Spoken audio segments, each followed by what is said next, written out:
Halo semuanya, apa kabarnya? Semoga teman-teman semua di dalam keadaan sehat. Ya, saya menemukan sebuah video ya teman-teman, di mana di sini judulnya Wamen Arogan ya teman-teman, gelagapan ditanya solusi kerja. Jawabannya jadi pengusaha. Noel dipermalukan Yunarto di depan mahasiswa ya teman-teman. Kita tahu bahwa Noel ini sudah menjadi wakil menteri ketenagakerjaan. Akan ditanya oleh seorang mahasiswa tentang betapa sulitnya persyaratan-persyaratan yang diterapkan oleh perusahaan untuk para pencari kerja ya teman-teman. Mampukah Noel menjawabnya dengan baik? Coba kita simak dulu videonya bareng-bareng. Pertanyaan saya untuk Bapak Immanuel Ebenezer. Iya Pak. Iya. Jarang-jarang nih ada yang nanya sama Bang Ini viewer Noel. dari saya karena enggak Pak. Viewer dari saya Pak ini Pak. Benar. Oke, silakan. Baik, Jangan diri. Pertanyaan saya itu sangat banyak dari mahasiswa terutama Gen Z telah diketahui bahwasannya untuk bekerja sekarang itu Gen Z itu susah Pak. Karena banyak banget persyaratan yang cukup sulit gitu. Mungkin dari Bapak sendiri ada nggak sih Pak upaya dari pemerintah untuk mendorong perusahaan agar lebih inklusif dalam menetapkan syarat rekrutmen khususnya bagi generasi Ya. Z? Oke, ini menarik nih pertanyaan yang menyangkut hajat hidup Gen Pertanyaan Z. teknokratis langsung. Iya, Ini langsung menarik. nih, menarik nih Bang Noel. Ini bisa nggak persyaratan pekerja itu lebih inklusif bagi perusahaan-perusahaan? Anda akan melakukan terobosan itu nggak? Ini suara Oke, Gen Z nih yang ini susah terima cari kasih. kerja. Ini menjadi concern saya soal dari dulu ya, soal syarat bekerja gitu. Padahal terkadang perusahaan juga mensyaratkan para pelamar pekerja ini dengan ketentuan khusus ya kan. Padahal ujung-ujungnya cuma tenaga aja yang digunakan, bukan disiplin ilmunya. Nah ini akan kita menjadi bahan evaluasi kita bersama nanti. Apalagi tapi harus dipahamin kawan-kawan mahasiswa bahwa hari ini era digital. Kawan-kawan punya peluang besar dalam melakukan bisnis yang begitu bagus ya. Apalagi membuat startup dan sebagainya. Bisnis online lewat rumah. Ngapain lagi menjadi pekerja kawan-kawan? Bisnis saja. Ngapain lagi menjadi pekerja kawan-kawan? Bisnis saja. Baru pulang ya dari S2 gitu. Dan kebetulan saya merasa bahwa saya kan kebetulan kaum anak milenial dan saya merasa bahwa lapangan pekerjaan sekarang itu sangat sulit digapai karena banyaknya permintaan orang dalam. Kayak Gibran jawabannya. Jadi pengusaha.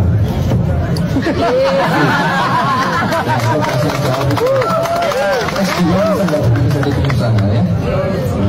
Masih mau ngelamar kerja. Pengen. Jadi pengusaha aja ya. Ada juga usahanya. Oh ya udah, jadi pengusaha aja ya. Gitu loh.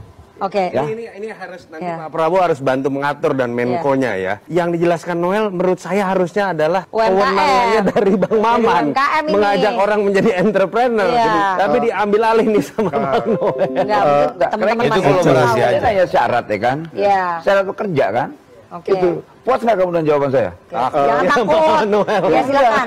Itu menumbuhkan jiwa Kita emang itu pengusaha. kita marah soal itu tuh syarat-syarat itu. Masa Itu Wamen memuakan Arogan bilang kan? nggak usah kerja bisnis Dan itu aja, dikasih Kang terlegitimasi puluhan tahun oleh negara, ya kan? Negara seperti membiarkan soal itu, Oke. ya kan? Ya. Memang ini salah satu menurut saya Entrepreneur bentuk berarti. kejahatan lah ya, kejahatan yang entar terlegitimasi atau tidak. Tapi fakta itu terlegitimasi. Modalnya dari Karena mana, ini Bang berjalan Noel? terus berapa puluh tahun syarat-syarat dan ketentuan-ketentuan ini tanpa adanya kalau di Amerika itu kan orang bekerja itu bersertifikasi. Misal kawan-kawan punya kalian sertifikat, kalian misalnya memasak, sertifikasi masaknya aja, bukan pendidikannya. Nah di Indonesia ini aneh gitu, dan itu menjadi kritik kita nanti sama-sama. Oke. Jadi semoga ini akan menjadi jadi bahan evaluasi saya terkait itu. Ini Nah nanya makanya ke- kita akan evaluasi itu tuh. Itu bentuk kejahatan. Jadi evaluasi ke perusahaan-perusahaan. Zaman Jokowi bagaimana maksudnya Noel? Bukan sebelum Jokowi ada itu, Oh, bos. oke, kirain zaman Oke. Jokowi. Jangan maksud saya gini, seakan-akan persoalan ini Republik ini persoalan Jokowi aja. Artinya kawan-kawan tidak melihat ada persoalan yang lain lagi. Sebelum Jokowi ada SBY, sebelum ada SBY ada Bu Mega. Ada Bu Mega, ingat bos. Dian, Bu Mega ada di situ ya. Ya, Bu Mega. Sur juga ada. Bu Megawati Ngapain ketua bahas umum masa PDI lalu? Perjuangan ya. Ya, Gitu. oke. Dan PDI ingat lagi, outsourcing PDI. itu lahir di eranya siapa? Siapa? Megawati. Ingat ya. Jadi memori kawan-kawan jangan dibodoh-bodohin.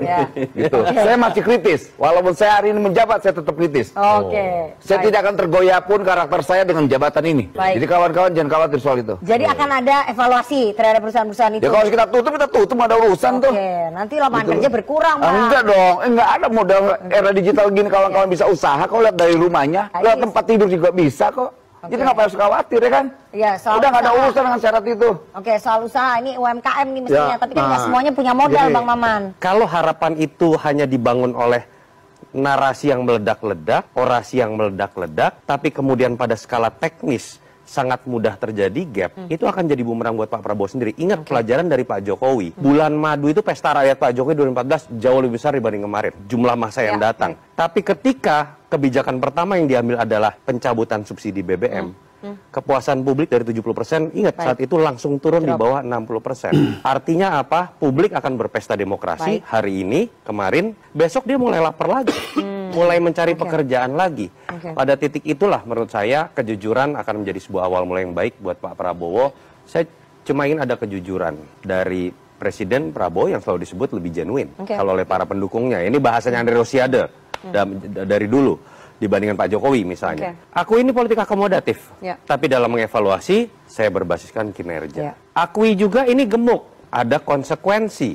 Perubahan nomenklatur sudah pasti akan memakan waktu lebih lama dengan berbagai macam turunan sampai kop surat, stempel, biaya yang akan keluar dan lain-lain. Artinya kalau kejujuran itu disampaikan kepada publik sebagai awal mula dari komunikasi presiden terpilih, menurut saya trust itu akan dimulai juga dengan kejujuran.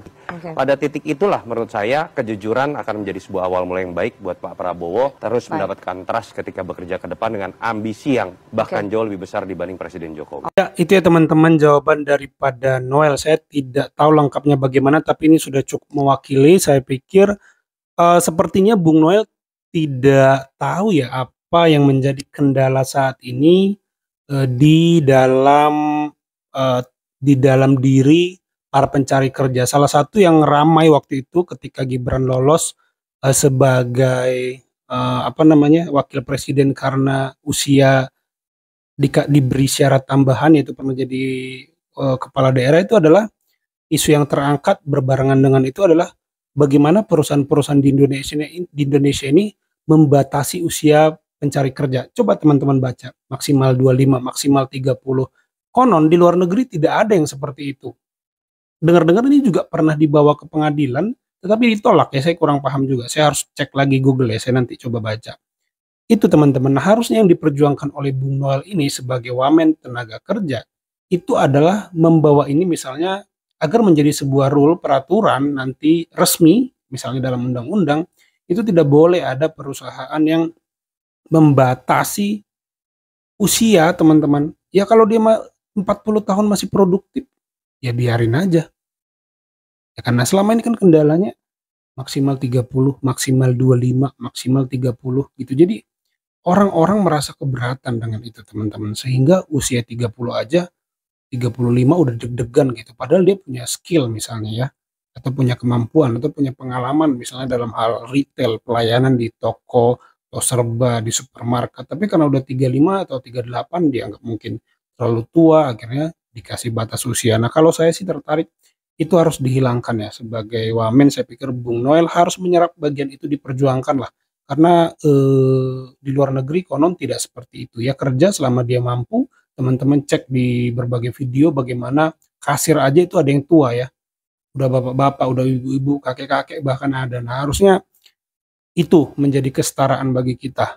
Tentu ada tenaga-tenaga khusus yang usia muda, tapi di Indonesia ini kebanyakan itu menjadi syarat yang sering muncul di berbagai lowongan. Ini menurut saya tidak inklusif lagi, tidak merangkul lagi ya teman-teman. Nah ini saya pikir semoga bisa diperjuangkan oleh Bung Noel. Kalau menurut teman-teman sendiri bagaimana? Tapi sedikit lagi menurut saya tidak tepat menyarankan orang yang punya isu dalam hal dunia kerja disuruh usaha ini mirip jawaban Gibran, bukan jawaban seorang yang berposisi untuk melahirkan sebuah kebijakan publik. Itu mah solusi personal aja gitu ya teman-teman, bukan solusi untuk isu ketenaga kerjaan itu sendiri. Karena kalau semua jadi pengusaha, yang kerja siapa? Kan tetap ada orang kerja.